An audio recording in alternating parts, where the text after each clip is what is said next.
Hey guys, how are you all? Welcome back to my channel. Today we will see what if Naruto disappeared and now finds himself in the DC universe with no memory. If you enjoy, then please like, share and do comments. In the woods, Naruto continued to follow Superman until Superman reached what looked like a hidden communications post. The young man thought that it was very high-tech, judging by the dish on top, although he couldn't understand why, for all its technology and obvious value, that it had little to no security staff. That is a pretty big TV antenna, he mused, looking at the base from the ground. For such a big base you'd expect to have some defenses, like electric fences or some patrols. Why isn't there anyone around? His thoughts were interrupted when he spotted something on top of the building. There was Batman fighting a very large woman and two others that looked like scientists. When he got a better look, it looked like Batman was losing to his adversaries. Maybe he's weaker than I thought. Or he is holding back or was taken by surprise. Yeah, there's that too. Maybe I should go there and give him a hand. But the thought trailed off when he saw Superman beat him to it. I guess there goes that thought, but the sense of relief quickly left him when he saw the supposed scientists retreating and Superman falling on the ground holding his head. That was unexpected. Boom. The antenna and the whole base itself blew up, but Batman managed to get Superman on his side and used his grappling hook to escape the explosion, before skidding to a stop on the ground. Better stay out of sight and hide in the woods. I don't know what the hell is going on yet. Relieved that he didn't have to blow his cover just yet, and since the two heroes were safe, his attention quickly went to the terrorists. But his face turned to shock upon seeing them disfigured in ways that clearly said death on them. I mean, someone had an arm through the body of another. How is that human? The terrorists, or monsters, suddenly started to reassemble themselves. A minute later they looked like they had never suffered the injuries. They then headed into the woods, while one of them made a hand sign to the heroes that anyone could figure meant, "Got you." The heroes themselves continued to watch them leave before talking among themselves. At the end, Superman seemed to give something to Batman and flew off. Said object looked like a watch, and Batman quickly put it in his utility belt before he turned around and left. Either he's injured or he can't track very well. But I can, and I have a few questions for those guys. Turning around, Naruto quickly followed after the monster scientists as they made their escape through the woods. After a few minutes he found them but decided to stay hidden and cut them off. The three were walking calmly through the forest when they saw a person in front of them standing in the shadows of a tree. "Sorry, but end of the road," spoke the figure in a calm and controlled voice. "Out of the way," spoke the woman, clearly not interested. "That ain't happening. Batman might have finished with you, but I'm just getting started. We will answer none of your questions. You're just wasting our time." This time it was the old man that spoke, with the same monotone, lifeless voice as the woman. "Oh, I don't think so. You can find that I am very persuasive," spoke Naruto, the last part being a hiss, hoping to intimidate them. He wasn't bothered by their lack of reaction. "This is your last warning, leave or die." This time it was the Chinese-looking one of the group that spoke, still not impressed with the figure, but getting annoyed at his refusal to leave. "I will leave as soon as one of you tells me who are you and why you just blew that facility up," replied the ninja, now starting to tense and prepare for battle. "That is none of your concern, and since you didn't leave yet, you have just forfeit your life," spoke the old man again, this time with a smirk on his face. The other two were putting some distance between them and preparing to attack their interrogator. "Well, I haven't had some fun in a while, and I'm not one to refuse a challenge.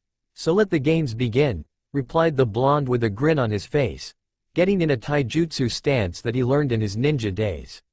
No sooner had he said that than the three attacked, the old man going for a right hook while the woman prepared to jump and give him an upper kick, while the Chinese-looking one went for a kick from the ground. Naruto, acting quickly, dodged the punch that was coming at him and used his left fist to hit the old man in the stomach before bringing his right fist into his chin in an uppercut, followed by a knee to his gut and a right hook to his face. Seeing the others coming at him, he quickly put a little distance between himself and the old man, and gave him a hard kick that flew him backwards, knocking his younger male partner down with him.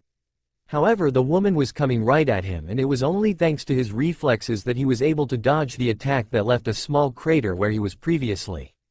Unfazed, the woman went on a rampage with fists flying, putting the ninja in defense.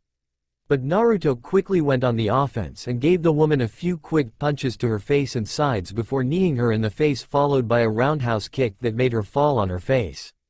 I guess the bigger they are, harder they fall. But his thoughts were knocked out of him when the old man got himself up and ran at Naruto and used his female partner as a ramp to plant a kick in the ninja's face, knocking him a few feet back. The woman followed by somehow jumping all the way to him and punched the ninja in the gut and chest, followed by a falcon punch to his face and made the ninja spin and stumble back. Of course they also say that the bigger they are, the harder they hit. He continued, whipping away blood from a bleeding lip. Quickly regaining his footing, he saw the old man was coming at him again. Naruto managed to evade his attempts at punches and tripped him, then smashed his fist into the man's chest, knocking him to the ground hard. The woman followed by charging at the ninja like a bull to catch him, but the young ninja jumped over her and planted a hard kick to her butt, sending her in a tree. He was rewarded with a crunching sound and the tree breaking apart, and that's kicking your ass. Oh! He quickly realized that he had forgotten about their other partner who tried to hit the blonde with a few high kicks. Although he was caught by surprise, his reflexes allowed him dodge the kicks before he managed to catch one in air and planted his own kick to the man's face, sending him spinning. We can't waste any more time on him, stated the woman, getting on her feet but sporting a flattened head that would have made the blonde laugh if this was a movie, cartoon or anime. Finally we agree on something. Then just answer my questions and maybe I'll let you go. He lied. After all, you can't let them just walk away now that they showed traits that were beyond human possibility. Get to the city, I'll stay and cover you. If nothing else, at least I could delay him, said the Chinese one. He then managed to lift himself off the ground. The other two nodded their heads and were preparing to run when Naruto spoke again. You really think I'm going to let you get away? He said in a dark voice. I am your opponent. Oh, replied Chinese one, who quickly ran towards him, jumping and aiming to kick him. Naruto just used his arm guards to protect himself from the kick but was pushed back a few feet. The two other scientists used this opportunity to run through the woods at high speeds and were soon out of sight. Perfect. Now lead me to your nest, thought the blonde with a smirk. Why are you smiling? Do you really want to die? Asked the curious scientist. No reason. But now we can take this fight more serious, because I really want those answers. A sly smile made itself on his face. I've been taking it easy, but now you're going to spill everything or I'm going to spill you everywhere. You're bluffing, and you can forget about your questions, you won't need them when you die. He charged at his opponent with as much speed as possible. Naruto quickly responded to this and grabbed the man's fist with his left hand while his right quickly planted a fist hard in the man's face, knocking him to the ground several feet away. Pushing himself back up, the man jumped, trying to give his opponent a hard kick to his head. The shinobi just stepped aside, then gave the man a few punches to the face and midsection before planting a fast roundhouse kick his head, making him spin around before landing on his back. His face was disfigured by the force of the kick itself. Walking slowly and calmly to the strange creature, the young man retrieved a kunai from his pocket and held it in front of its face. Sorry, I have to catch up to your friends, so I guess playtime is over. Lifting the man off the ground by his collar and looking in his eyes. Now tell me what the hell is going on. Even if you get your answers, you're too late to stop us. Ha ha ha ha ha, answered the disfigured scientist, laughing while his appearance changed gradually into some kind of organic humanoid creature with a mix of white, black and gray skin, with red eyes. Naruto was shocked at this new change but managed to keep his cool, swallowing his fear and shock. Now die, screamed the now transformed creature that shape-shifted its arms into bladed weapons. Having no choice, the ninja dropped the creature after gaining a cut on his arm and was now dodging attack after attack. Finally finding an opening, he flew a high kick to his opponent's head that pushed him against tree. Quickly pulling out two of his shuriken with ninja wire tied to them, he threw it at the creature and managed to tie him to the tree. Got you. Hey, not quite. A smirk was on the former scientist's face, not that Naruto could tell, but his tone said it all. With little effort, the creature seemed to just let the string pass through him very slowly before he was free. Wow, I guess our conversation is over, slowly pulling out a kunai from his pouch. It's useless, your tricks can't help you, it said, sounding full of itself as it prepared his own arm that looked like a huge cutting knife. I guess I won't get any information out of you. Oh well, it's time to end this. said the ninja with a frown, but was quickly replaced with hard eyes. Bring it on, you filthy human. Channeling wind chakra into his special kunai while he stared back at his opponent before they charged at the same time. BZSSGGG. A cutting sound could be heard from the forest. It sounded like a sharp object cut flesh. Naruto and the alien stood back to back for a few seconds with their weapons extended until the ninja broke the silences and released his stance and started to walk away, while the alien collapsed on the ground, cut in two from its left shoulder to its right midsection. Looking back, he caught a glimpse of the creature melting into some liquid goo. The ninja looked back at his kunai and saw no blood or bone. He bent down and started pocking on the milky substance with his kunai curiously, and checking that the creature was definitively dead. Looking back at the tree, the young ninja proceeded to recover his shuriken and string. After which he waited for a while with his eyes closed until he finally got the information he needed from one of his clones. Flashback, forest 30 minutes ago. Cage Bunshin, said the blonde ninja doing his all-too-familiar cross sign. Two clones suddenly appeared. Alright, here's the plan. I will go and confront them.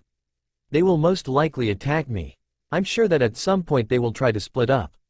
If and when that does happen, I want you two to follow them, and when they finally stop, one of you releases so I can follow, while the other continues to watch them for any moves they might make. Understood? Hi, both replied. Now hide and enjoy the show, and be ready. All three nodded and Naruto jumped from tree to tree in front of the scientists while his clones hid themselves in the trees, watched and waited. Sorry, but end of the road. End of flashback. Time for a field trip to Metropolis, said the blonde with a smirk on his face.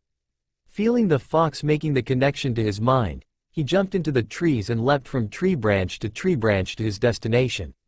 That felt good, didn't it? Asked the fox, its voice filled with amusement. You mean fighting to the death with some weird creatures, poking my nose in someone else's business, exchanging hits and almost getting killed? Asked Naruto with a blank face and a nearly annoyed tone of voice. Yeah, said the fox, its tone never changing. You bet your ass it did. Hee, replied the blonde with an evil grin and a smile on his face that said, I enjoyed every second of it. I can see that you're not going to give this up. At first I just thought that I could ignore this because I couldn't get even a decent fight out of it, but now I've realized something, replied the boy with a smirk on his face. What's that? Asked his tenant. I just realized that Batman and Superman are basically magnets for danger and trouble, and the most of their enemies are pretty strong. If that's the case, then maybe sticking with them, I'll meet even stronger opponents and I might. The smirk never left his face but left the rest unspoken, no reason to get his hopes up. I knew something would come of this, though I'm a little surprised that you would want to fight stronger opponents, said the fox with its smirk despite being curious. I live a life of a ninja, a fighter, thus I want to test my power and skill against what this world has to offer, answered the boy with a determined smile. Besides, do you really want to spend the rest of your life in the woods watching animals breed and trees grow? Good point. Ending the conversation, I'll go to sleep now, have fun, said the fox as it broke the telepathic connection. Lazy furball, but it looks like I've reached my destination. Metropolis. His search ended at a closed building named Star Labs. Reaching the shadow clone that hung on a building. What's the situation? They took one of those cars and arrived here in this building. Since then I haven't really noticed any change. That was 15 minutes ago, said the clone looking to its master. Understood, good work. That's all for now. Hi, returned the clone releasing the jutsu. I can't just jump in there now, they might be expecting me. For now I will follow their movements, hide in the public and stake out this place. Deciding that he should keep a close watch on them, the ninja decided that he should choose his hiding place, making sure it was as close as possible to their hideout but still far enough away to be able to follow them without suspicion. Luck seemed to be on Naruto's side as he found an apartment that was directly facing their hideout and it was empty. The reason he didn't call for Batman was that he didn't know how to contact him. Superman, let's just say that he was all over the place and couldn't be contacted without risking them escaping. But all the same he wanted to follow them himself, besides, they let them get away. For the next few months Naruto used Henge and Cage Bunshin every day. Firstly he made a clone, then used Henge to transform said clone into a woman, thus giving the impression that he was married if anyone ever mentioned to ask or look at him. The clone would pretend that it was either his wife or child or grandparent and look at their apartment every day, pretending that they were looking at something else. He didn't interact with his neighbors or the populace. It was a fragile process of adapting to the people, to the change, and attention was something he tried to avoid. Naruto had used seals and genjutsu. He'd learned to trick the landlord into thinking that the apartment belonged to him, Naruto, and that he was okay to live there. Every day Naruto would go into the city around the streets in a disguise, sometime following the suspects, other times taking odd jobs and earning money to pay his food and other necessities, while at the same time helping the city by taking down robbers and street thugs. All went well, and he discovered that Superman had agreed with this political figure, Carter, to disable weapons of mass destruction to obtain lasting peace and agreed to watch over Earth. What a stupid idea. What happens when you have to be in 2 or more places at the time? He's too confident in his ability. No one can protect the whole planet all the time. Then he saw the report with a new superhero that sort of got his interest on how carefree he was. That was the Flash. "I'm the fastest man alive and even I can't be in 5 places at once," he heard the Flash say on TV. He's got a point. -6 months later. It looked like it could be a very boring night again. Seriously, how long do I have to wait?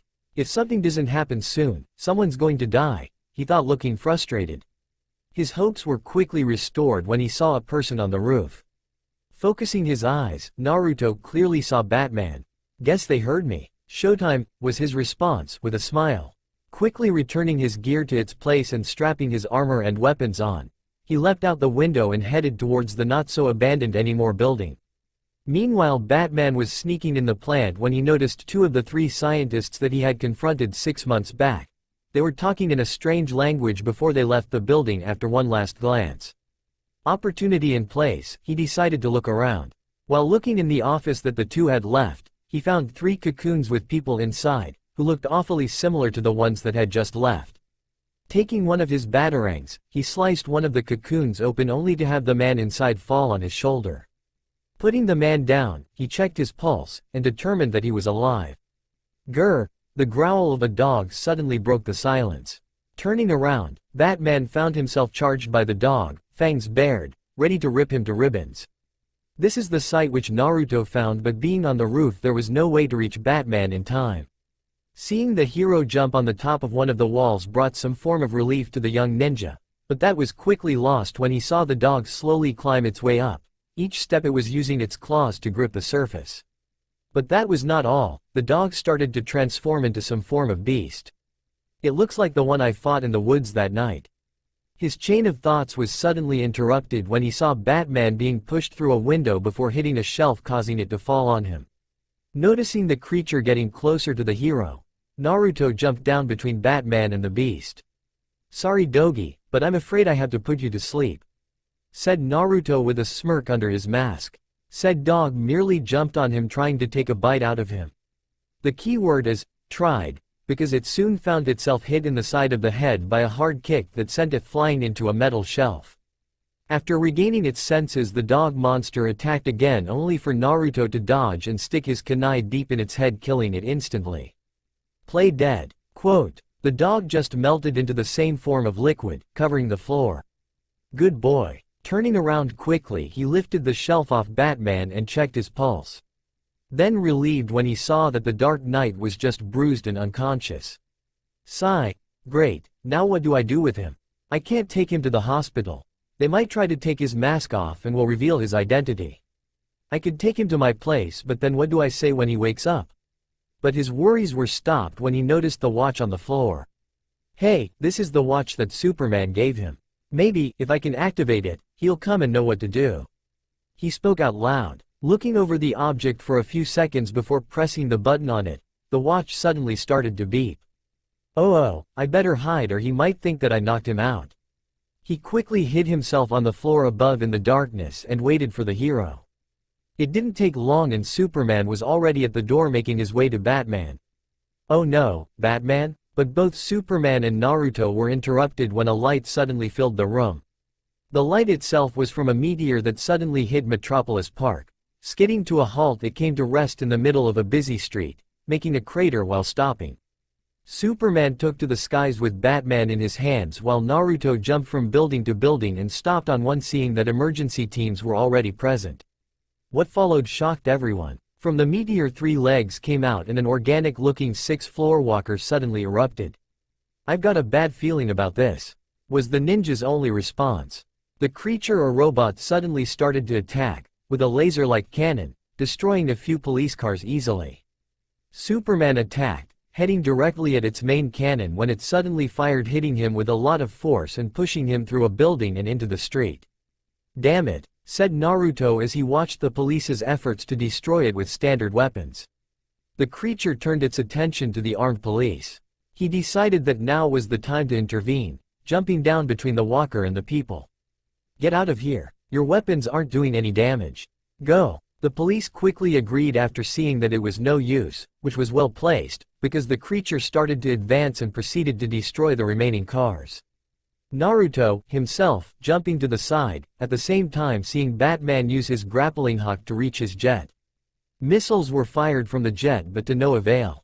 But they did manage to get its attention. Superman used the distraction, knocking it down before he tried to rip it apart, but the walker shot him again, sending him through the wall again, though the wall, unlike Superman, couldn't take as much damage and collapsed, burying the hero in rubble. Naruto, looking back at the damage before noticing that the wall was slowly being lifted up, followed by Superman holding his head as though in pain. After a few seconds of blanking out, he started to fly away from the battle. "Where's he going?" asked Naruto. Seeing the bat jet above himself, followed by other aircraft, he took out a special 3-pointed kunai and threw it at the tail of the bat jet, just luckily hitting it. Wherever Superman went, I'm sure Batman will follow. True to his word, Batman, having dismissed the contact of the kunai hitting his jet as debris from the buildings, went after Superman at full speed. "Great, now all I have to do is wait until it lands. Might as well try to hold them off.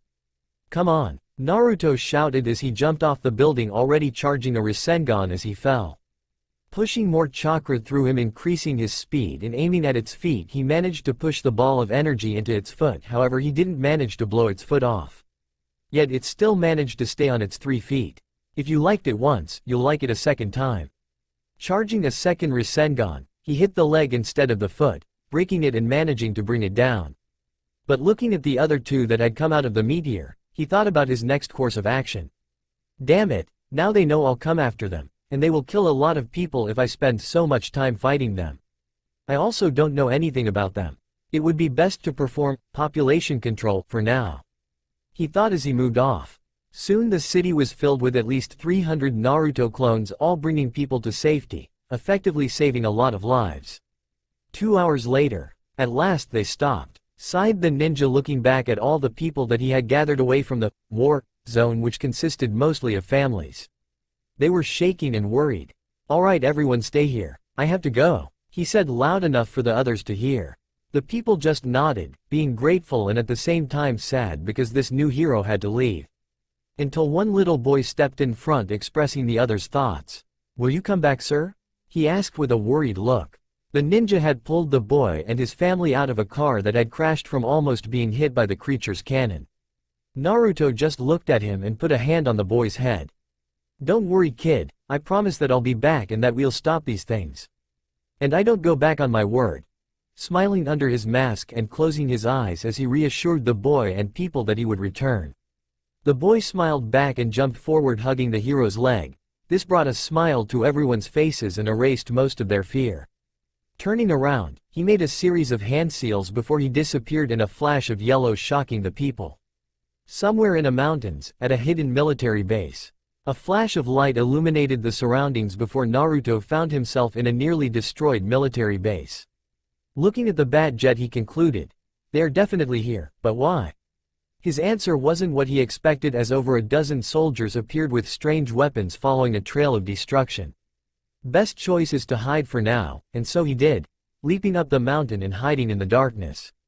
Shortly after Superman, Batman and a green-skinned person appeared. After watching Superman's fruitless attempts to reason with the soldier, he watched in shock as the said soldier transformed into another of those aliens. "I guess it's time to make my presence known," he said with a smirk as he watched the aliens approach the heroes. "It's them," said the Green Man. Naruto got a good look at him and saw that he had very inhuman features like green-bluish skin with no body hair. His eyes were orange and he didn't have any eyebrows, but his eyes were surrounded by black mascara. His face was stretched at the top of the head and his chin was long. He was dressed in a purple cape and purple underpants. Seriously, what is with these guys and their style of clothing? He thought, with a thick on his head. 2 long ribbons covered his chest, stretching to 2 button-like ornaments on his cape which were a golden color. Below his abs was a red belt with a yellow belt buckle. He didn't wear any pants, but his feet were in a pair of purple boots that matched his cape. The aliens started to fire at the heroes, but Superman got in the way, but the impact pushed him back in a tank. In the smoke, Batman pulled the person behind a van. An alien managed to get behind Batman, but the blue person simply went through Batman and managed to channel some form of energy that deflected the laser. Batman in a quick reflex took out a batarang and threw it at the alien, knocking it out, while the alien that protected Batman seemed hurt. That's just like Toby, thought the hero in alarm, but had to regain his composure. There was no way this guy could be Toby, at least not like he remembered. Guess he's on our side, thought the blonde, seeing that they were having problems, and jumped to the aliens' left flank, attacking them from their blind spot, and moved quickly to break their formation. While that was happening, Superman managed to pull himself up and was using a tank he lifted above his head to deflect the lasers that were coming his way, until he threw it at some of the aliens and noticed a young man with spiky blonde hair that was attacking the aliens with his punches and kicks, knocking them to white goo, while dodging their attacks and breaking their ranks. Where did he come from? Guess he's not with them, concluded the superhero, who saw that another wave was approaching in trucks and he engaged them in a frontal attack. Batman at this time managed to put the alien in his jet. They'll be sending reinforcements, we need to get away from here. Superman saw that the aliens were trying to surround the young hero, so he attacked from the sides and used his heat vision to carve some distance between the aliens and the young man. The aliens retreated in the base while the flying hero approached the young man and offered his hand. Thanks for the help. Grab on, this place is going to blow up. Sure thing. Not hesitating, he grabbed Superman's hand and Superman lifted him up, following Batman out of the base, while using his heat vision to light the leaking gasoline, and blew up the vehicles and the planes to make pursuit more difficult. Who are you anyway?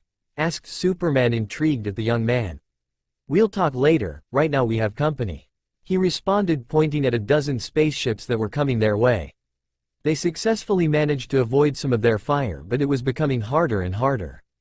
You're going to have to put me down, now, said the blonde, narrowly missing a blast from one of the ships.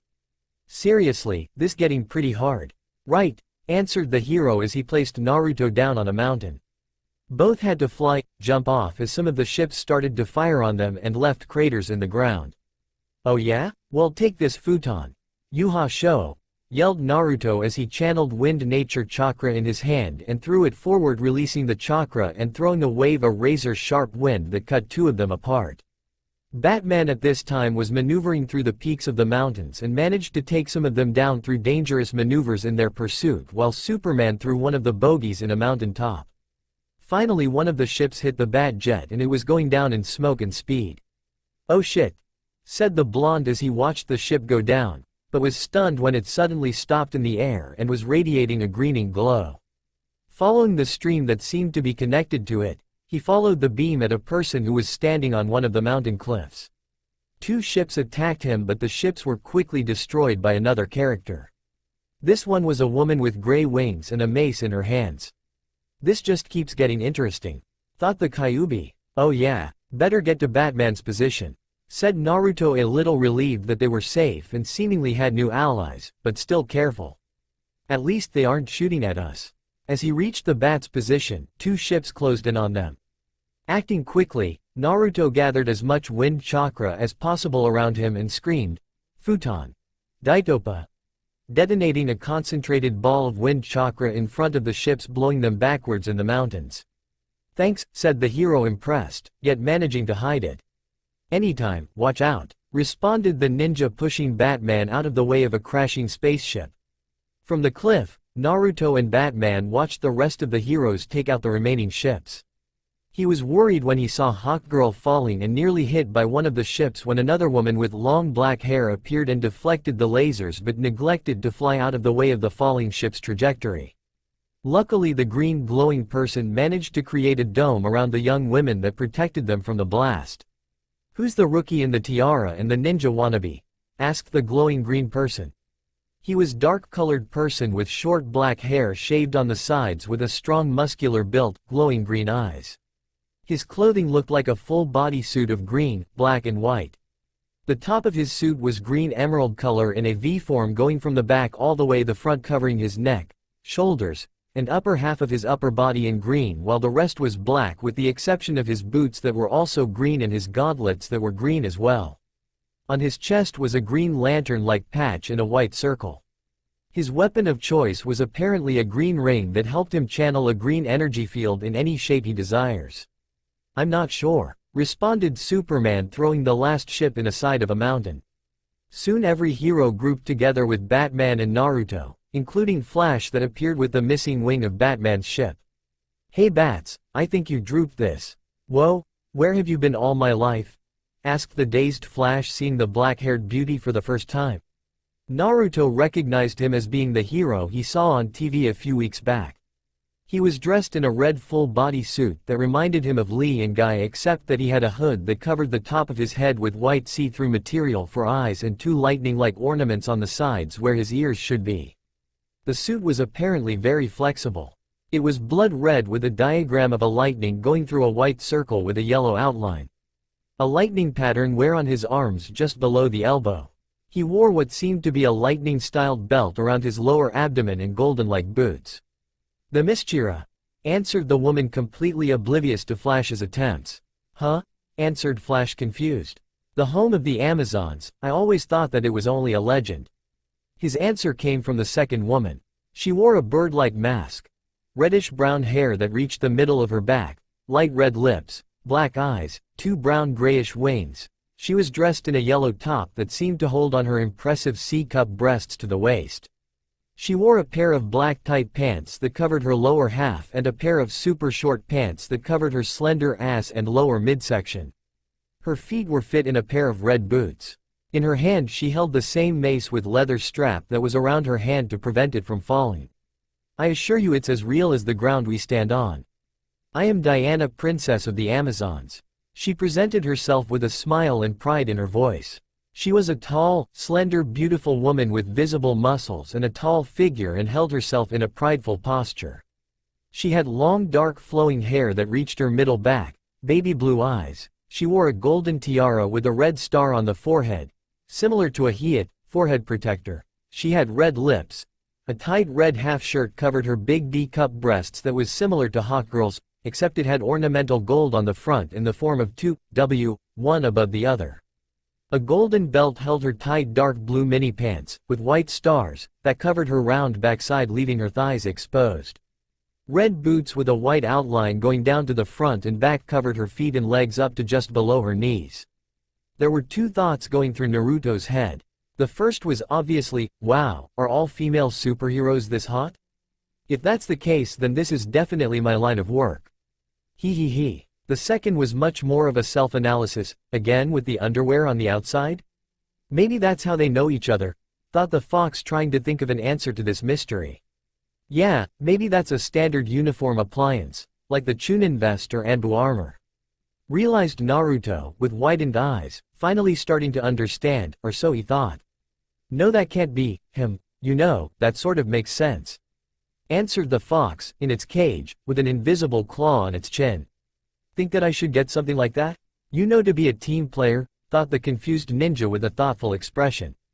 If I catch you wearing something like that or those stretchy jumpsuits on, I am going to teach you the true meaning of brain damage. Answered the fox in a mix of emotions, starting from annoyed with a twitch in the eye, from imagining Naruto with shorts on the outside and dressed in bright skin-tight jumpsuit, like Green Lantern, Flash or Lee's, to annoyed with narrow eyes, to all-out killing intent from the thought alone. Gulp, hee. I don't think it would look good on me anyway, responded the teen with a nervous smile. Their silent conversation ended when the blue alien that seemed to be their ally looked at Naruto.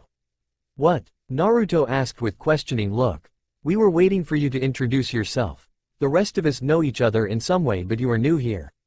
The alien answered looking at Naruto's attire. The same thought was from everyone else who at this moment took a better look at Ninja. Naruto was tall, almost as tall Batman. He was well built with the body of an athlete. He had golden spiky hair that covered some of his face that stretched to just his chin. His face was angular with little sign of baby fat on it, his eyes were an ocean blue, and 3 whisker marks were on each cheek that made him look feral. He wore a forehead protector with the sign of a leaf on it. A long reed coat with black flames at the end with short sleeves. A black long-sleeved shirt and black baggy pants that had lots of pockets on them. Over his shirt he wore an Enbu-style armor that covered the shirt except for his arms. On the side of his arms were gauntlets that protected the forearms and a fingerless pair of gloves on his hands with metal on the back that was jagged in a spiral pattern. Both his legs had straps on them that held his kunai holsters. A pair of flexible black boots covered his feet. All in all, he was a sight to see. "Oh sorry, my name is Naruto Uzumaki Namikaze, and I'm a ninja," he answered with extended hand. John Jones, taking his offered hand and giving it a good shake. Superman, extending his hand. "Superman, thanks for your help." "It's no big deal," responded the blonde with a slight smile. "The name's Flash, and you'll never see a faster guy than me," said the next hero. "I'm sure I won't," replied with an amused smile. "This guy looked fun." "Green Lantern, of the Lantern Corps," said the next one, just giving Naruto a stare that said, "I'm not impressed." "Hawk Girl, and you better watch your back out there because this is no place for hotshots," said the first girl of the group with a tone that said she wasn't going to babysit rookies and new guys. "I'll be sure to do that, miss. I can take care of myself." A slight smirk was on his face. "I've already introduced myself, but, I am Diana," said the princess with a smile. "It's a pleasure to meet you, princess," responded the blonde, giving nod of the head and a smile. The quietest member of the group finally spoke. "Batman, mind telling us how you got on that military base?" asked the Dark Knight straight to the point. Nothing got past him. "Well, there's a story about that," said the ninja with slight goofy smirk. "Well, we won't be going anywhere until we get the jet fixed," was his response. The rest seemed to have gotten interested as now they were all looking at him to tell his story. Superman got to work on welding the jet with his heat vision. Naruto took a big breath and started. "Well, it all started 6 months ago. I was in the forest when I saw Superman fly above me. Thinking that it was an emergency, I decided to follow him. We reached the military base that you were on, and I watched the events unravel. I remained hidden in the trees, that's why you didn't see me." Batman was interested by this but didn't show it. Superman's eyes seemed to have widened, remembering the events and being surprised that he didn't see the ninja. Everyone else just listened to the rest of the story. "After they destroyed the base, I wanted to ask some questions, and followed them in the forest. I confronted them, but they didn't answer any of my questions and we fought. The fight was short and one of them decided to stay behind while the others escaped. I fought him and tried to interrogate him, but I couldn't get any answers, so I had to finish him. After that I tracked the other 2 to Metropolis Star Labs," said Naruto, taking a pause to let it all sink in. "Pretty impressive. He managed to track them, stood his ground, tried to get answers out of them and followed them all the way to Star Labs," thought Superman, impressed by the young man's achievements. Batman had similar thoughts but was still careful of the ninja. It was all too convenient. "After that, I took refuge in an abandoned apartment and followed their activity the passing 6 months. I couldn't contact Batman and Superman was too out of my reach to contact without risking them escaping. I couldn't go to the police without them thinking that I needed a trip to the funny farm. So I continued my stakeout. Then last night, I saw Batman approach and decided it was time to act. I followed you in the facility and saw you were having trouble with that alien dog thingy. After you were knocked out, I came down and killed that freaky mutt. Then I found the watch that Superman gave you and activated it. I placed the watch in your hand and hid myself." "That makes sense. When I heard the alarm from your watch I came and found only you unconscious with the watch in your hand. There was no sign of anyone." "Why did you hide?" asked Diana, curious of the stranger. "I was uncertain how Superman would react. He could have thought that I was the one that hurt Batman." "Okay, thanks, go on," said Batman with only the slight hint of gratitude. "Well, then that meteor hit and I went to check it out. While you and Superman were fighting it, I was evacuating civilians and I pushed the police back to give you and that walker some space. Then you just blanked out and shot away. Knowing that Batman would follow you, approaching the jet, and going to the back pulling his special kunai out, I used one of these to follow you. Batman looked at the kunai and didn't see anything interesting about it. How were you able to follow us with it? A tracking device? Kinda, it allows me to teleport wherever it is, said Naruto with a smirk on his face. Everyone had wide eyes when they heard him. The power to teleport without devices was rare. Teleport? With that, how does it work? Asked Green Lantern, voicing their thoughts. Sorry, professional secret. Besides, I don't trust you yet, said Naruto with a sly smile and a smirk as Green Lantern showed his displeasure in a frown. I saw that you were having problems with the aliens, so I decided to intervene. The rest is history. Finishing his story and looking at the others. The heroes didn't know how to respond to his story until Flash broke the ice. Wow, that's a lot to take in. Are you really a ninja? With an impressed smile on his face. Yeah, confirmed the blonde like it was the most obvious question. Cool. So can you do the water walk thingy, and are you a master of stealth or do any cool ninja moves like in the movies? Asked the Flash with more excitement in his voice. Well, yeah, I don't know about the movies but I know a thing or two, responded the ninja, scratching his right cheek with his right index finger, a little embarrassed by the Flash's excited questions. We don't have time for show and tell. We have a situation here. This time it was Hawkgirl that interrupted the conversation. Naruto, coming out of his stutter, decided to speak. Right, we should make a plan. I doubt those things are finished yet. What followed was John Jones telling everyone about the aliens and his past. Everyone was listening intently and the blonde ninja was a little sad to hear that John was the only Martian left. He promised himself that he would make the aliens pay for what they did to his world. Their conversation ended by a crack of lightning that came from a storm. What is that? Asked Diana, shock in her voice as well as the others.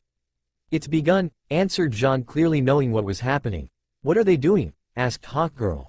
The invaders are nocturnal. They want to blot out the sun to live in perpetual darkness. With no emotion was in his voice, John answered. Friends of yours? Joked Flash, looking at Batman and Naruto. Hardly, we barely know each other, followed Naruto with a smile. What's the big problem? Can't you just whip up another batch of that nerve gas? Asked Flash, hopeful. Unfortunately no, the gas can only be made from a rare Martian plant. I brought a sample with me but it was destroyed when I was captured, answered the blue alien with the same monotone voice. It wouldn't have been any good, thought the ninja outlawed, catching everyone's attention. The gas could have dissipated in the atmosphere and we don't know what effects it could have had on human or the environment, explained the blonde.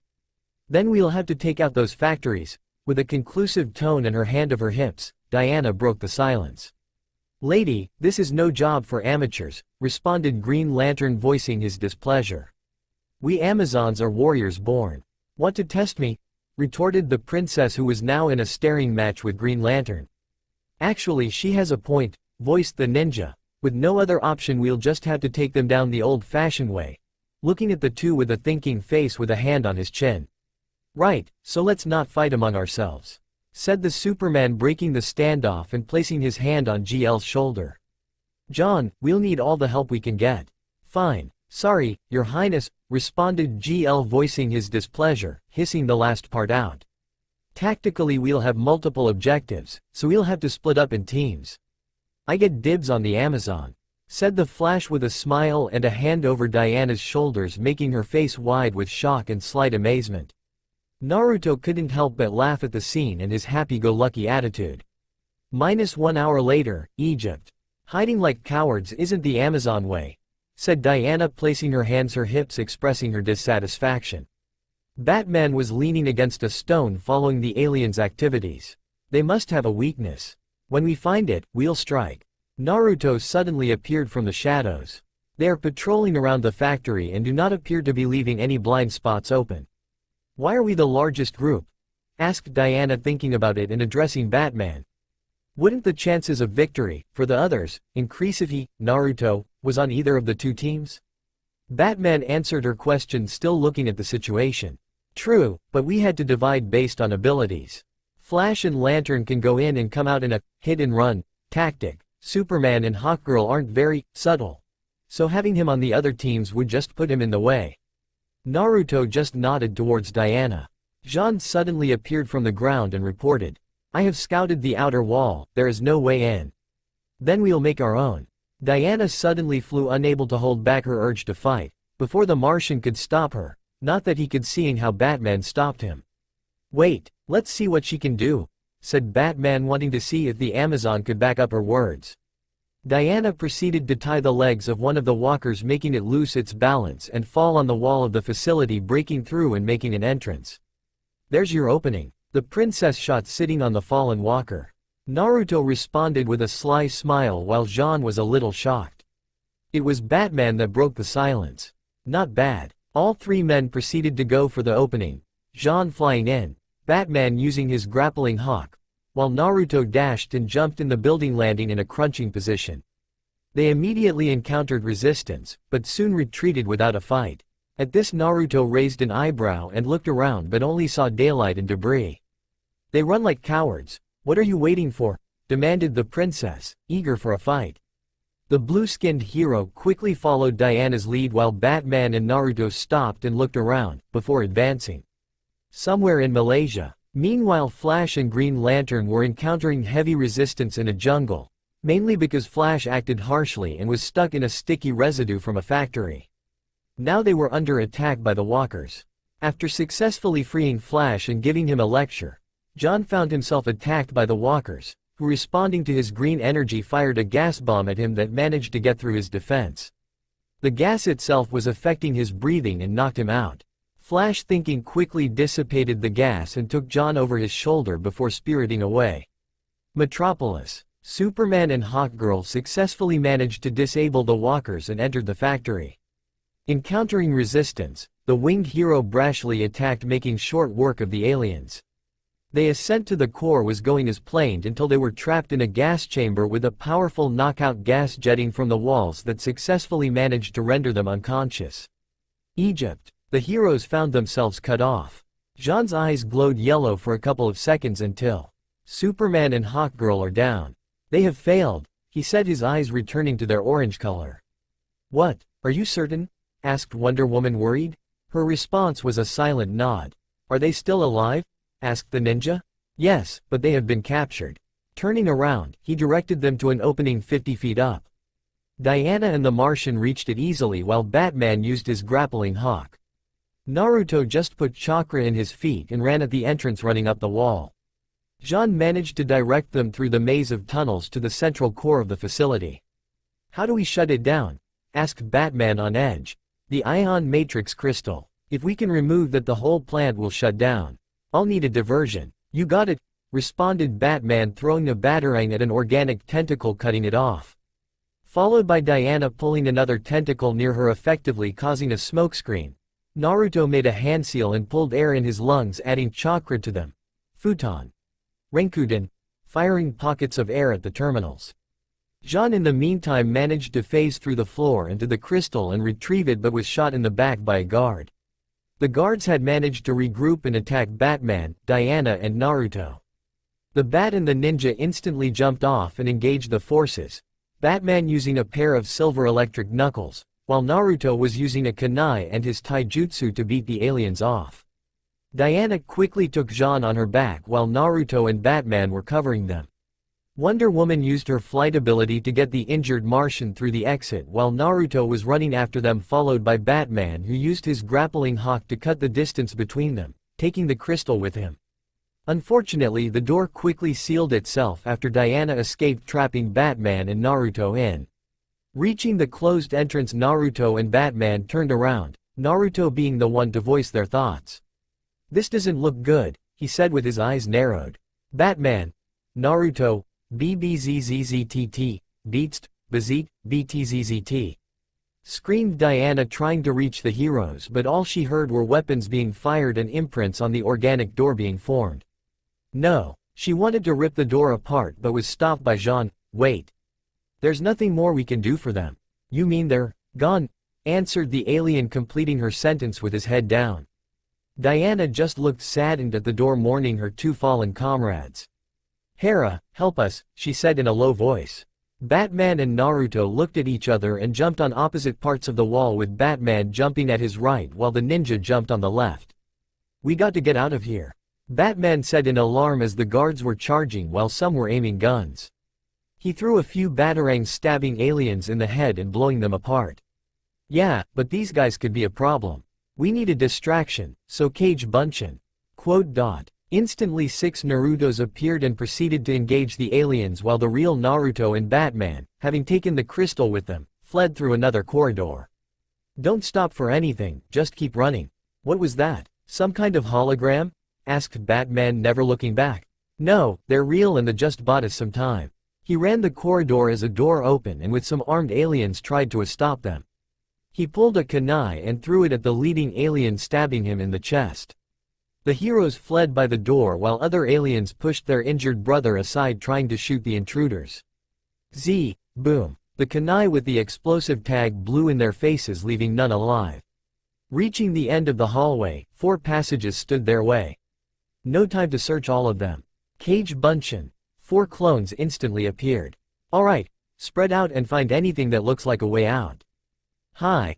The clones fanned out in a sprint, each going a separate way. Naruto and Batman stood silent for a couple of minutes until Naruto broke the silence. "We take the one on the right." "Is that the way out? With the crystal still under his arm?" "I don't know, but the others lead to either armed guards or traps," answered the blonde, already running down the path. They ran through the maze but finally came to a dead end, reaching the clone. Naruto looked around and spotted a hole in the wall, meaning that they reached the outer wall.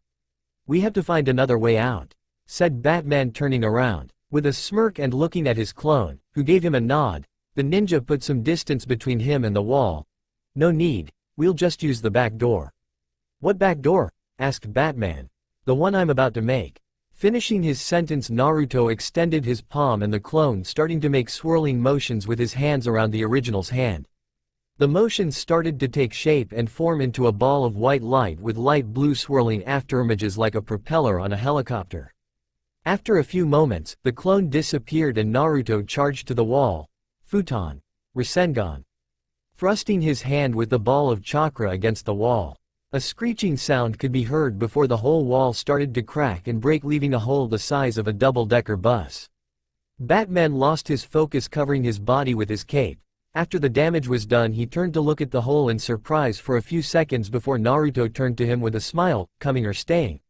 Not wanting to stay any more than necessary, Batman jumped through the hole and out of sight from the walkers that started perusing them.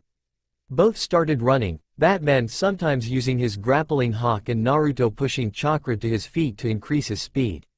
Finally reaching a safe distance and catching their breath, Naruto looked around. "Where's Diana and Jean?" "I don't know, but we've got bigger problems now." He pointed at the walkers that were cut that were on their tails. Surprisingly, they didn't peruse any further. "Why aren't they doing anything?" asked the ninja. "I'm not sure. Just don't stop now," returned Batman, making more distance between them and the walkers. After a while they finally stopped to rest. "Damn it," swore the ninja, sinking to the ground. "I can't believe Jean and Diana ditched us," said the ninja with narrowed eyes. "No, maybe he helped us. Think about it. Escaping was almost too easy. Why didn't the guards outside kill us when we stepped out or follow us?" Jean said they absorbed their shape-shifting ability, so maybe they absorbed some of their mental abilities as well, said Batman, putting everything together.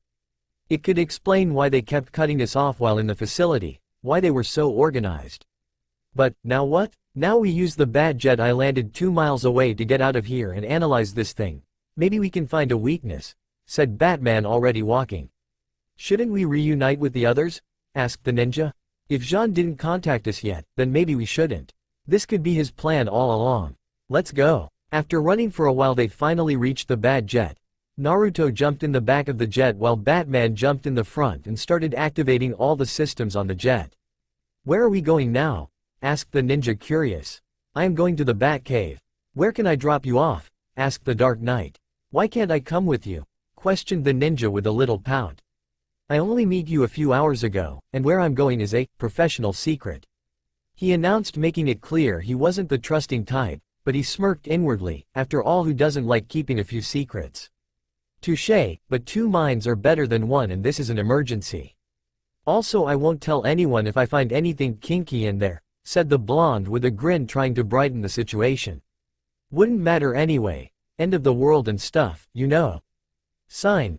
You'd have to wear a blindfold. Realizing that there was an emergency and that leaving the kid somewhere would just make things harder. Getting to the kinky part, huh?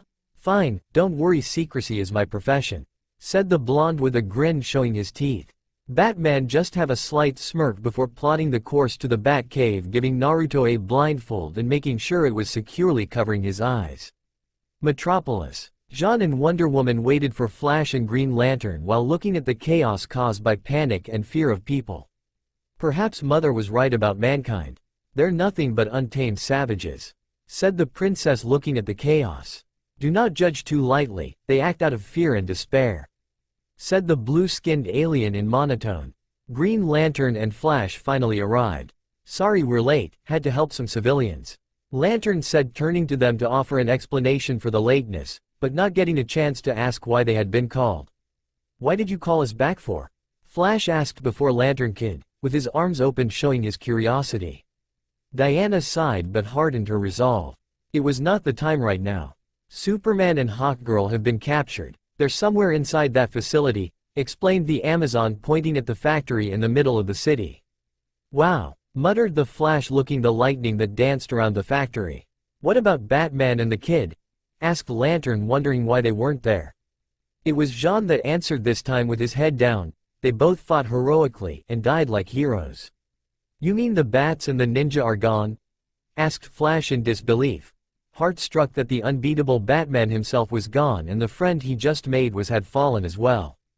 They were true warriors, spoke the princess with respect. John voiced their thoughts, looking at the facility. This is not good. Definitely not good. The remaining heroes formed a plan. They were going to break into the facility and free Superman and Hawkgirl. Their entrance was faced with little resistance. Occasional pairs of guards were in their way but were easily dispatched.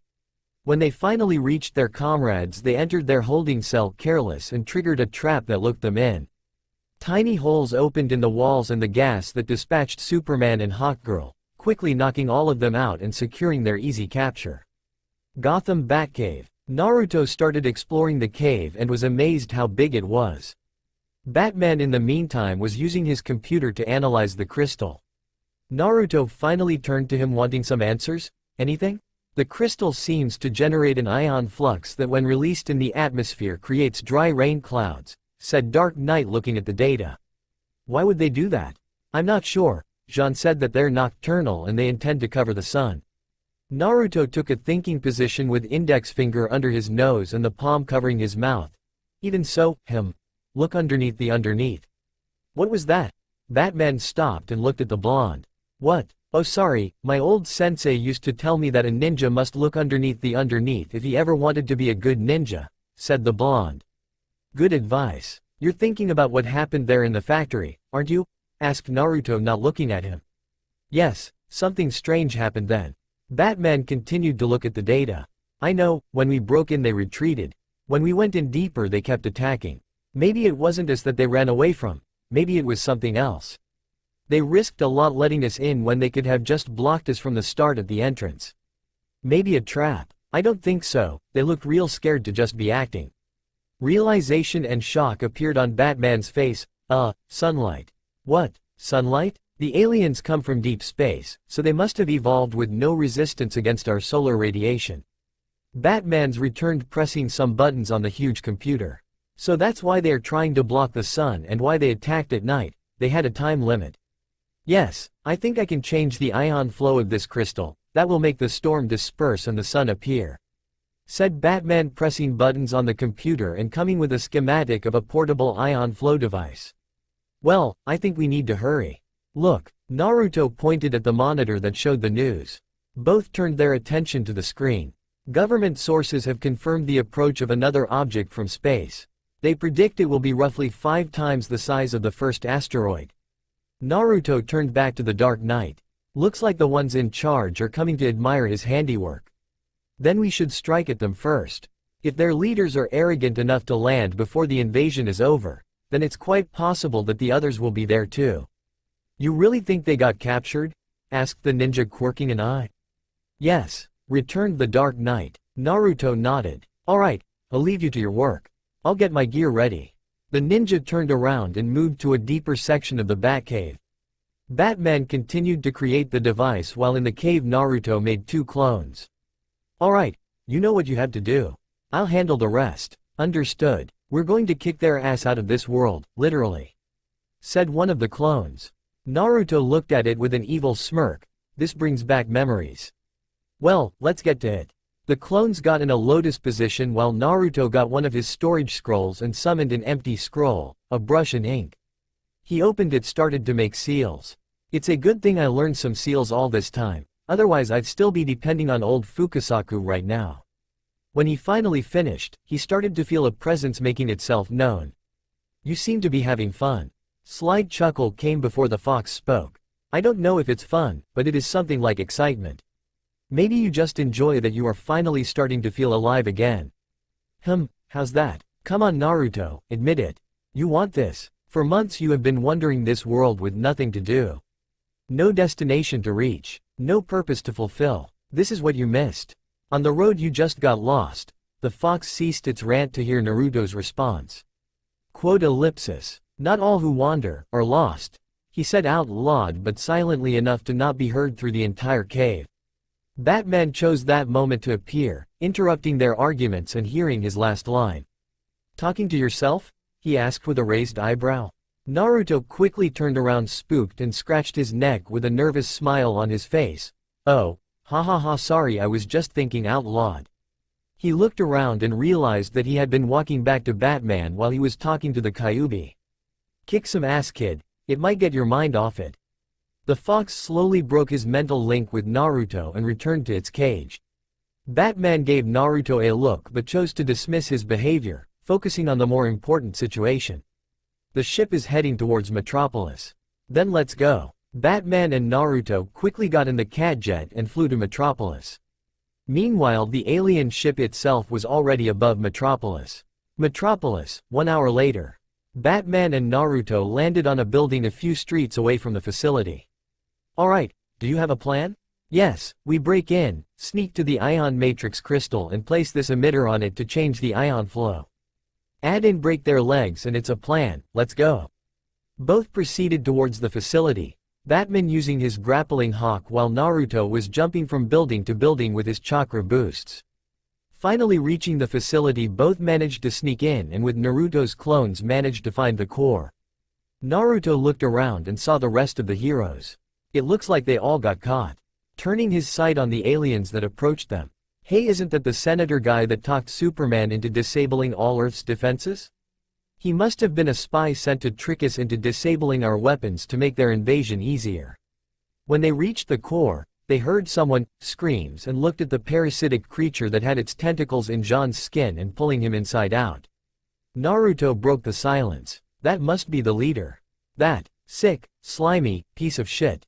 Naruto wanted to make a run for the monster, but Batman put a hand on his shoulder, stopping him. We have to get the ion disruptor to that crystal first. He's killing him there, and it will be for nothing if we don't do this first. Naruto just grit his teeth and looked at the crystal, then back at Batman and nodded. Batman used his grappling hawk to reach it while Naruto used a kunai with a wire to reach it. When he reached, Batman tried to use his batarangs to try to cut it, but it was incredibly tough. Now, it was Jean that gave the signal. Step back. Rasengan. Naruto slammed his right arm in the protective crystal with the Rasengan breaking the protective layer. The rest of the heroes looked at the sound of the explosion. Seeing Naruto and Batman on the protective layer. Flash the closest broke the silence. Batman? Ninja guy? It can't be. The princess's voice was full of wonder and slight shock. Jean, gaining his form back, answered their thoughts. I mentally shielded them so they couldn't be detected. Batman plunged his hand holding the emitter, pushing it in the ion crystal, activating it. Instantly the red layers that surrounded the crystal and the walls turned blue. What have you done? Asked the fake Senator Carter. Reversed the ion charge, responded the Dark Knight. The crystal. Destroy it. Ordered the Imperium urgently. Naruto and Batman jumped from the crystal to their comrades. BLLTZ. ZSTTS. BZLLTZ.